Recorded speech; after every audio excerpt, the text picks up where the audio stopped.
आजच्या धावपळीच्या काळात माणसांच्या पोटाची भूक भागवणारा आणि महाराष्ट्रातच नव्हे तर 7 समुद्रापार आपल्या चवीची भुरळ पाडणारा खमंग वडापावचा वडा कसा बनवायचा हे आज आपण बघणार आहोत। त्याचबरोबर वडापावची रंगत वाढवणारी लाल चटणीची रेसिपीसुद्धा आज आपण बघणार आहोत। नमस्कार, मराठी अन्नपूर्णा डिलाईट्समध्ये तुम्हा सर्वांचं खूप खूप मनापासून स्वागत। तर वेळ वाया न घालवता पटकन रेसिपीला सुरुवात करूया, म्हणजे रेसिपी बघितल्यानंतर तुम्हीसुद्धा पटकन वडापावच्या तयारीला लागाल। तर आज आपण 6 ते 7 वडे होतील या प्रमाणामध्ये साहित्य बघणार आहोत। तर इथं मी 1 कप आणि वरती 2 टेबलस्पून एवढं बेसन घेतलेलं आहे। यामध्ये चवीपुरतं मीठ घालायचं आहे आणि अगदी चिमूटभर हळद घालायची आहे। आता यामध्ये थोडं थोडं पाणी टाकून वड्यासाठी लागणारं बॅटर तयार करून घेऊया। तर पिठातल्या सगळ्या गुठळ्या आपण फोडून घेतलेल्या आहेत आणि बॅटरसुद्धा तयार झालेलं आहे। तर साधारणतः अशी कन्सिस्टन्सी बॅटरची आपल्याला ठेवायची आहे। आता यावरती झाकण ठेवू आणि कमीत कमी 10 ते 15 मिनिटांसाठी आपल्याला हे पीठ झाकून ठेवायचं आहे। तर इथं मी पाव किलो बटाटे उकडून घेतलेले आहे। बटाटे थंड झाल्यानंतर यावरची साल काढून घेतलेली आहे। आता हे बटाटे हाताने आपल्याला कुस्करून घ्यायचे आहेत। बटाटे जास्त बारीक कुस्करू नका, थोड्याशा फोडी बटाट्याच्या यामध्ये शिल्लक राहिल्या पाहिजे। बटाटे कुस्करून झालेले आहेत। आता यानंतर आपण सारणासाठीचं वाटण तयार करून घेणार आहोत। तर इथं मी 1 टेबलस्पून धणे आणि अर्धा टेबलस्पून जिरे हलकेसे भाजून घेतलेले आहे। मिक्सरला वाटून धणे आणि जिऱ्याची अशी जाडसर भरड करून घ्यायची आहे। आता यामध्ये आपल्याला 10 ते 15 लसणाच्या पाकळ्या घालायच्या आहेत।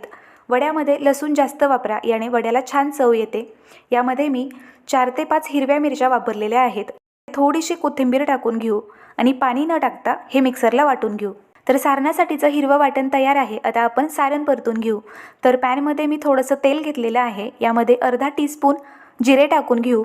जिरे चांगले तळले की यामध्ये आपल्याला अर्धा टेबलस्पून आल्याची पेस्ट घालायची आहे। हवं तर तुम्ही 1 इंच आल्याचे तुकडे सुरुवातीला वाटणामध्ये सुद्धा वाटून घेऊ शकता। यामध्ये थोडंसं मीठ घालू आणि व्यवस्थित परतून घेऊया। आल्याचा रंग हलकासा सोनेरी झालेला आहे। आता यामध्ये थोडंसं हिंग आणि पाव टेबलस्पून हळद टाकून घेऊ। त्याचबरोबर यामध्ये तयार करून घेतलेलं वाटण टाकून घेऊ आणि तेलामध्ये हे वाटण चांगलं परतून घ्यायचं आहे। वाटण व्यवस्थित परतून झालं की यामध्ये आपल्याला कुस्करलेला बटाटा टाकून घ्यायचा आहे आणि 2 ते 3 मिनिटांसाठी हा बटाटा व्यवस्थित परतून घ्यायचा आहे। यामध्ये चवीपुरतं मीठ टाकून घेऊ। फक्त बटाट्याचा अंदाज घेऊन यामध्ये मीठ घालायचं आहे, कारण वाटण परतवण्याआधी आपण यामध्ये थोडंसं मीठ वापरलेलं आहे। त्याचबरोबर यावरती थोडीशी कोथिंबीर टाकून घेऊ आणि कोथिंबीर टाकल्यानंतर 1 मिनिटभर ही भाजी आपल्याला परतून घ्यायची आहे। तर वड्यासाठीचं सारण किंवा बटाट्याची भाजी तयार आहे। आता ही भाजी आपल्याला थंड होऊ द्यायची आहे।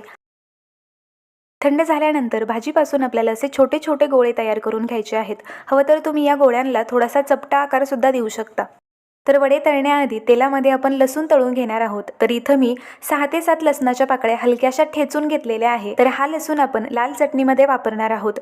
तर असा हलकासा सोनेरी रंगावर लसूण तळला की बाजूला काढून घ्यायचा आहे। त्यानंतर तेलामध्ये आपण हिरवी मिरची तळून घेणार आहोत। तर तळण्याआधी मिरचीला असा काप देऊन घ्यायचा आहे। आता हिरवी मिरची आपण तेलामध्ये तळून घेऊ।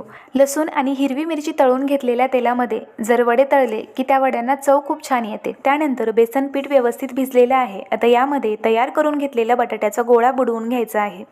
वड्याला सगळीकडून बॅटर व्यवस्थित लागलं की अलगदपणे हा वडा उचलायचा आणि पटकन कढाईमध्ये सोडायचा आहे। वडा बॅटरमधून उचलताना जर हातामध्ये जास्त बॅटर आलं तर वडा तेलात सोडल्यानंतर हे बॅटर वड्यावरती पडतं आणि वडा छान गोल गरगरीत होत नाही।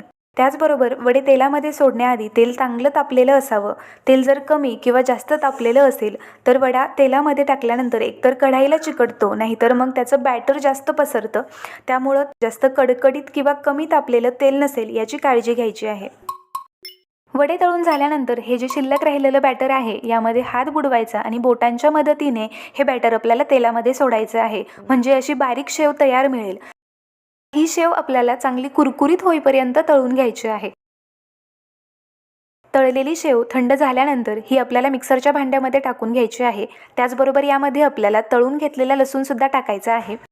यामध्ये चवीपुरतं मीठ आणि 1 टेबलस्पून लाल तिखट टाकलेलं आहे। शेव जास्त असेल तर यामध्ये लाल तिखटाचं प्रमाण वाढवायचं आहे। हे सगळं मिक्सरला वाटून घेतल्यानंतर तुम्ही बघू शकता मस्त खमंग चटणी तयार आहे। गरमागरम वडे आणि सोबतच चटणी तयार आहे। तर अशी ही वडापावची रेसिपी नक्की ट्राय करा। रेसिपी आवडली असेल तर व्हिडिओला लाईक करा, शेअर करा आणि चॅनलला सबस्क्राईब करायला विसरू नका। पुन्हा भेटू अशाच एका नवीन रेसिपीसोबत। तोपर्यंत मराठी अन्नपूर्णा डिलाईटसोबत अशाच नवनवीन रेसिपीज बघत राहा, बनवत राहा आणि खात राहा. धन्यवाद.